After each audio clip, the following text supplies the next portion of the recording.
കോൺഗ്രസിന് കനത്ത തിരിച്ചടി. കോൺഗ്രസിൽ നിന്ന് രാജിവെച്ച ഗൗരവ് ഭല്ലവും അനിൽ ശർമ്മയും BJP-യിൽ.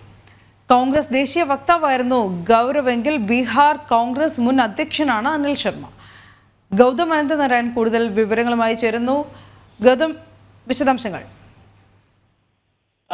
കോൺഗ്രസിന്റെ മുൻ ദേശീയ വക്താവായിട്ടുള്ള ഗൗരവ് ഭല്ലവ്, അതോടൊപ്പം തന്നെ ബീഹാർ PCCയുടെ മുൻ അധ്യക്ഷനായിട്ടുള്ള അനിൽ ശർമ്മ എന്നീ രണ്ട് പ്രമുഖ നേതാക്കൾ കൂടി ഇന്നിപ്പോൾ BJP-യിൽ എത്തിയിരിക്കുകയാണ്.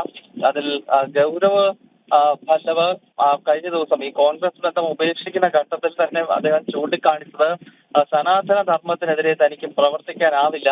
കോൺഗ്രസ് രാജ്യവിരുദ്ധ സ്വഭാവമുള്ള ഒരു പാർട്ടിയായി മാറിയിരിക്കുന്നു. സനാതന ധർമ്മത്തെ നിശിതമായി വിമർശിക്കുന്ന ശക്തികൾക്കൊപ്പമാണ് കോൺഗ്രസിന്റെ കൂട്ടുകാർ വിമർശിച്ചുകൊണ്ടാണ് അദ്ദേഹം കോൺഗ്രസ് ബന്ധം ഉപേക്ഷിച്ചത്. ഇന്നിപ്പോൾ ഡൽഹിയിൽ BJP ആസ്ഥാനത്തെത്തി ദേശീയ ജനറൽ സെക്രട്ടറി വിനോദ് താവ്ഡെയിൽ നിന്നും പാർട്ടി അംഗത്വം സ്വീകരിക്കുകയായിരുന്നു. ഒപ്പം ബീഹാറിൽ നിർണായക സ്വാധീനമുള്ള കോൺഗ്രസിന് മേൽവിലാസം ഉണ്ടാക്കി കൊടുത്ത നേതാവാണ് അനിൽ ശർമ്മ. അദ്ദേഹവും ഇന്നിപ്പോൾ BJP ആസ്ഥാനത്തെത്തിയാണ് കോൺഗ്രസ് ബന്ധം ഉപേക്ഷിച്ച് BJP-യുടെ ഭാഗമായത്.